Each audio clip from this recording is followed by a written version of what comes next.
آپ نوٹ کر لیجئے، یہ کتابیں اگر آپ پڑھنا چاہیں تو کتاب الملاحم میں پڑھیے. بدترین عذاب عربوں پر آیا کھڑا ہے، سروں پر چڑھا ہوا ہے، بدترین. ایسی جنگ ہونی ہے الملحمۃ العظمیٰ، جس کو کہ میں بھی آپ کو گواہی پیش کر دوں گا، جسے کہا گیا دی لاسٹ کروسیڈ. بش نے بھی کروسیڈ کا لفظ بول دیا تھا، پھر واپس لیا اس نے. نکل جاتی ہے جس کے منہ سے سچی بات مستی میں، فقیہ مصلحت بھی سے وہ رندے بادہ خار. اچھا کروسیڈ کہہ کر پھر واپس لیا. یہ کروسیڈ، اس کے اوپر جس قدر نقصان ہونا ہے عربوں کا. گریٹر اسرائیل بنے گا، یہ عراق، شام، اردن، سعودی عرب کا کچھ شمالی علاقہ، ترکی کا جنوبی علاقہ، مصر کا سرائے سینا، اور اس کے ساتھ ہی جو بہترین اس کا زرخیز ترین علاقہ ڈیلٹا آف نائل، یہ سب یہودیوں کے قبضے میں جائے گا. اس کو حدیث میں کہا گیا الملحمۃ العظمیٰ. عیسائی 80 علم لے کر ہے مسلمانوں تم پر حملہ آور ہوں گے، اور ہر علم کے نیچے 12,000 فوج ہوگی، 9.5 لاکھ فوج. یہ نیٹو کی تیاری کس کے لیے ہو رہی ہے؟ جب یو ایس ایس آر کا خاتمہ ہوا تو پوچھا گیا تھا نیٹو چیف سے، اب کس لیے؟ تمہارا وہ دشمن تو ختم ہو گیا، اب ہمیں اسلامک فنڈامنٹلزم سے نمٹنا ہے. وہ جانتے ہیں خطرہ یہی ہے، اب اسلام ابھر سکتا ہے.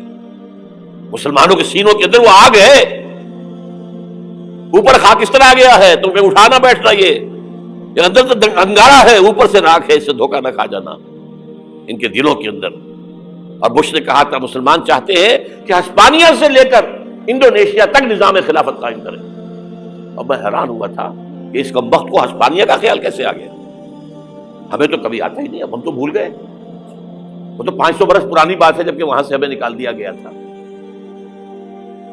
اگرچہ اقبال نے کہا تھا ہے ارض فلسطین پہ یہودی کا اگر حق، ہسپانیہ پر حق نہیں کیوں اہل عرب کا.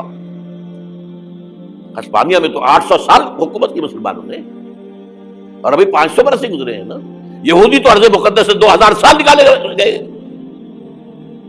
انہیں نہ کیا بات کیا گیا، عربوں کے سینے میں خنجر بھونک دیا گیا. وہ چھوٹا سا ملک جو چاہتا کرتا، کوئی پوچھنے والا نہیں. امریکہ جیسے اپنے بیٹے کی حفاظت کرے ویسے کرتا اس کی. اور حضور نے فرمایا ہے وہ جنگ جب ہوگی تو ایک باپ کے اگر 100 بیٹے ہوں گے تو 99 ختم ہو جائیں گے، ایک بچے گا. یہ حدیث ہے، حدیث ہے صحیح. اور آپ نے فرمایا ویل للعرب من شر قد اقترب.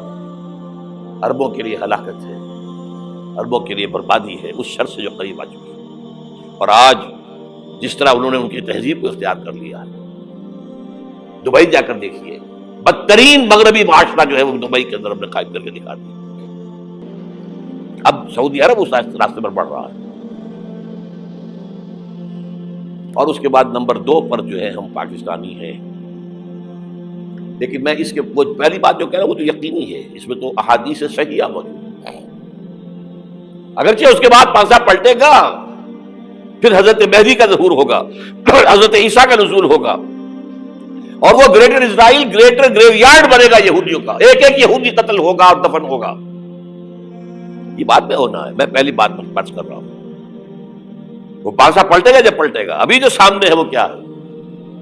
جس ملحمۃ العظمیٰ کہا حضور نے، جسے آرمگیڈون کہتے ہیں عیسائی. آرمگیڈون کی اگر کہیں جا کر آپ دیکھیں گے، آپ ڈکشنری میں مانی تو کیا لکھا ہے؟ A very big war which will be fought between the forces of evil and good before the end of this world. اس دنیا کے خاتمے سے پہلے خیر اور شر کی قوتوں کے درمیان بہت بڑی جنگ ہوگی. ارمجدون اسے کہتے ہیں عربی میں، اور آرمگیڈون اسے کہتے ہیں انگریزی کے اندر. اور یہ بائبل کی آخری کتاب کے اندر ہے، جو اس میں کہ مکاشفات یوحنا، ریویلیشنز آف سینٹ جان. یہ تو میں کہہ رہا ہوں یقین کے ساتھ، اور زیادہ دور نہیں ہے، آیا چاہتا ہے. اس لیے کہ یہودیوں کا اور عیسائی جو کنزرویٹوز ہیں، نیو کنزرویٹوز، ان کا 5 نکاتی ایجنڈا ہے متفق علیہ، جس کے تحت یہ جنگ صلیبی شروع کی گئی ہے. تو سن لیجئے آپ. آرمیگیڈون نمبر 1، گریٹر اسرائیل قائم ہو جانا اس کے نتیجے میں نمبر 2، مسجد اقصی اور قبۃ الصخرہ کو گرانا نمبر 3، وہاں تھرڈ ٹیمپل، وہ مسجد جو حضرت سلیمان نے بنائی تھی 1000 قبل مسیح میں، پھر برباد کی تھی نبوکدنضر نے، دوبارہ بنائی گئی، پھر دوبارہ ختم ہوئی 70 عیسوی تک گری پڑی ہے. ان کا خانہ کعبہ گرا ہوا ہے 70 عیسوی سے لے کر آج تک. ایک دیوار ہے ویلنگ وال، جہاں جاتے ہیں روتے ہیں پیٹتے ہیں ماتم کرتے ہیں، وہاں وہ بنے گا تھرڈ ٹیمپل. اور نمبر 4، اس میں لا کر رکھا جائے گا تخت حضرت داؤد کا. یہ تخت کہاں ہے اس وقت؟ یہ لندن شریف کے اندر جو ان کی پارلیمنٹ کا جو چرچ ہے ویسٹ منسٹر ایبے، اس میں رکھا ہوا ہے. ایک پتھر تھا جس پر بٹھا کر حضرت داؤد کی تاج پوشی ہوئی، پھر حضرت سلیمان کی ہوئی، پھر وہ پتھر رکھ دیا گیا جب حضرت سلیمان نے بنایا ہیکل مسجد اقصی، وہاں رہا وہ. ہر بادشاہ جو تھا یہودی اسی کے اوپر بٹھا کر اس کی تاج پوشی ہوتی تھی. سن 70 میں ٹائٹس نے گرایا اسے ہیکل کو، وہ پتھر لے گیا، وہاں سے روم گیا، روم سے آئرلینڈ گیا، آئرلینڈ سے اسکاٹ لینڈ آیا، اسکاٹ لینڈ سے انگلینڈ آیا، اور اب وہ رکھا ہوا ہے 14ویں صدی عیسوی سے آج تک. وہ ویسٹ منسٹر ایبے میں رکھا ہوا، ایک کرسی کی سیٹ میں اسے بنا دیا گیا ہے تخت کی شکل میں. اب انگریزوں میں کوئی ملکہ ہو، کوئی بادشاہ ہو جس کی بھی تاج پوشی ہونی اس میں ہو، یہ لا کر رکھا جائے گا تھرڈ ٹیمپل میں. اور اس پر یہودیوں کے خیال کے مطابق ان کا مسیحا آئے گا جو مسیح دجال ہوگا.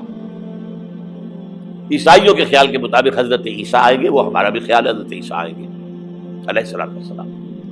بہرحال یہ تو بات کی باتیں ہیں نا. اس وقت جو میں عرض کر رہا ہوں عربوں پر بہت بڑا عذاب، اور پاکستان کا معاملہ البتہ یہ ہے، میں یقین سے نہیں کہہ سکتا. ہینگنگ ان دی بیلنس، ہو سکتا ہے اللہ تعالیٰ ہم پر رحم فرمائے، ہو سکتا ہے، اگرچہ اس کی کچھ شرائط ہوگی. چمن کے مالک اگر بنا لیں موافق اپنا شعار، اب بھی چمن میں آ سکتی ہے پلٹ کر چمن سے روٹھی بہار، اب بھی ہو سکتی ہے. اور یہ بھی ہو سکتا ہے کہ اللہ تعالیٰ نے معجزانہ طور پر ہمیں ملک دیا، ہم نے اللہ سے بدعہدی کی، وعدہ خلافی کی، غداری کی، لہذا سزا دی جائے اور ہم سے یہ ملک چھین لیا جائے. It's just possible. دور نہ سمجھے اسے، انہونی بات نہ سمجھے.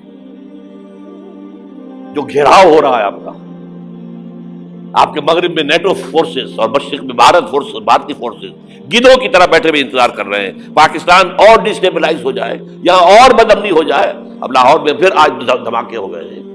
2 دن پہلے کا دھماکہ میں سہ کے آیا ہوا ہوں، آپ کے سامنے بیٹھا ہوں. وہ جانے بچی ہیں جو ہماری اکیڈمی کا حشر ہوا ہے، میں آپ کو نہیں بتا سکتا.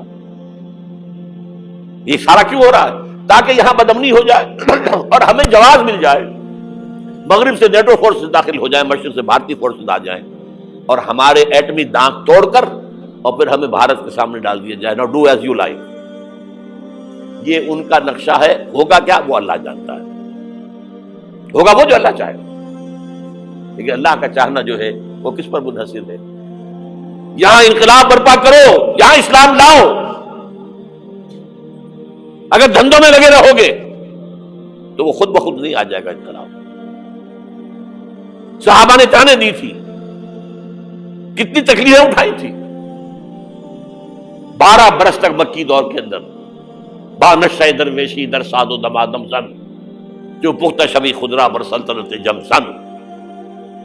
یوم طائف یاد ہے جو حضرت عائشہ فرماتی ہے کہ میں نے پوچھا تھا حضور سے کہ یوم احد سے زیادہ سختی بھی آپ پر کبھی آئی؟ یوم احد پر کیا ہوا تھا؟ تلوار کا وار پڑا تھا آپ کے چہرہ مبارک. یہ جو رخسار کی ہڈی ہے اس کے اندر وار گیا ہے. اوپر خود کی 2 کڑیاں تھیں، وہ اس میں گھس گئیں. 2 دندان مبارک شہید ہوئے. وہ خود کی کڑیاں ایک صحابی نے اپنے دانتوں سے پکڑ کر کھینچنے کی کوشش کی، دانت نکل گئے، وہ نہیں نکلی. کیا جتن کر کے نکالی گئی ہوگی تو خون کا فوارہ آیا، اتنا خون گیا ہے کہ آپ بے ہوش ہو گئے، گر گئے. اور مشہور یہ ہو گیا کہ آپ کا انتقال ہو گیا، شہادت ہو گئی. یہ سیرت کبھی پڑھی ہے؟ حضرت عائشہ کے ہوش کا تو یہی دور تھا نا. یوم طائف میں جو آپ کی کیا تھی، بچی تھی، انہیں کیا پتا کیا ہو رہا ہے حضور کے ساتھ. 3 دن تک حضور مکے کی گلیاں اور وہاں کے اوباش لوگ پتھراؤ کر رہے گئے تھے اس امید میں کہ شاید وہاں کا کوئی سردار ایمان لے آئے. تو یہاں تو ابو طالب بھی فوت ہو گئے. یہی دنیاوی سہارا تھا، خاندانی سہارا تھا ابو طالب کے ذریعے. اور گھر میں ایک دلجوئی کرنے والی رفیق حیات تھی، وہ بھی، ان کا بھی انتقال ہو گیا. آپ نے کہا یہ عام الحزن ہے، اب تو سب کو طے ہو گیا قریش کو کہ اب جیسے قتل کر دو انہیں. اسی لیے آپ گئے طائف، شاید وہاں کا کوئی بڑا سردار مانے ایمان لے آئے مجھ پر تو میں اپنا مرکز ادھر شفٹ کر دوں. تینوں سے ملے ہیں، تینوں نے وہ جواب دیے ہیں نکل جاؤ یہاں سے، میں تمہارے ساتھ بات بھی کرنے کو تیار نہیں. اچھا تمہارے سوا کوئی نہیں ملا تھا اللہ کو نبی بنا کر بھیجنے کے لیے؟ دیکھو جاؤ، میں بات نہیں کرنا چاہتا، ہو سکتا ہے میں بے عزتی کر بیٹھوں، واقعی تم اللہ کے نبی ہو تو میں مارا جاؤں گا، جاؤ جاؤ جاؤ. یہ سلوک محبت کے ساتھ ہوا ہے. اور پھر چھوکروں کو، اسٹریٹ ارچنز جنہیں آپ کہتے ہیں، اشارہ کیا تھا خبر لو ان کی، پتھراؤ ہو رہا ہے. ساتھ کوئی ہے ہی نہیں، ایک آدمی صرف، زید ابن حارثہ.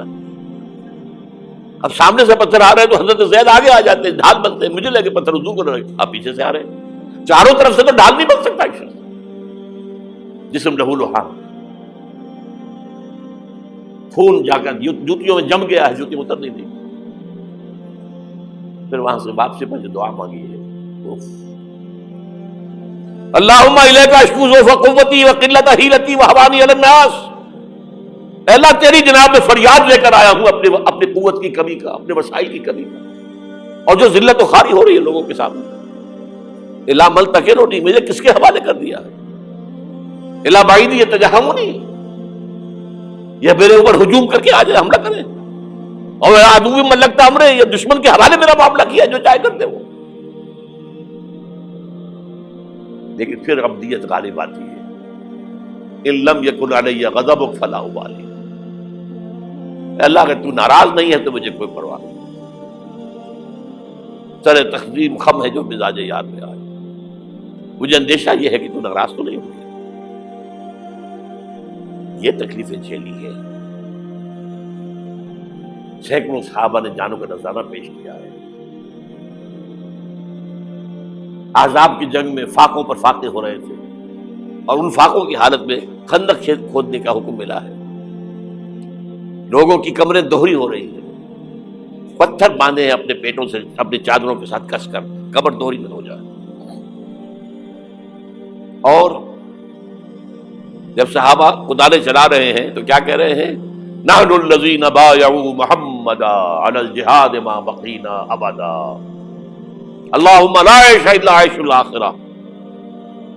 صحابہ کہتے تھے ہم وہ لوگ ہیں جنہوں نے محمد سے بیعت کی ہے کہ جہاد کرتے رہیں گے جب تک جان میں جان نکل جائے تو بات اور، جان ہے، چاہے ابھی بھوک سے کمر دوڑی ہوئی جا رہی، جان تو ہے. اور ایک دفعہ کہتے تھے اللہم لا عیش الا عیش الاخرہ، اللہ عیش زندگی تو آخرت کی زندگی ہے. اور حضور فرماتے تھے، حضور کے بیٹھے ہوئے نہیں تھے گاؤں تکیہ لگا کر، پتھر اٹھا کر خندق میں سے لے جا کے باہر پھینک رہے تھے. جب صحابہ کہتے ہیں اللہم لا عیش الا عیش الاخرہ، حضور فرما رہے ہیں فاغفر للانصار والمہاجرہ، اے اللہ ان انصار اور مہاجرین کی مغفرت فرما دے. پھر حضور کی خدمت میں کچھ لوگ آئے، حضور اب یہ فاقہ ناقابل برداشت ہو گیا، دیکھیے ہم نے یہ پتھر باندھے ہوئے اپنے پیٹ کے ساتھ. حضور نے کرتا اٹھا کر دکھایا، وہاں 2 پتھر بندھے ہوئے. یہ ہے سیرت النبی. آپ کس چیز کو سیرت النبی سمجھتے ہیں؟ بہرحال اس موضوع پر میری ایک کتاب ہے منہج انقلاب نبوی، یہ انقلاب کیسے آیا تھا. اگر دل میں ذرا بھی آرزو پیدا ہو گئی ہو کہ اللہ قبول کر لے مجھے بھی، مجھے قبول کر لے اس کام کے لیے، تو وہ کتاب آپ کے لیے مسٹ ہوگی، اس کا پڑھنا.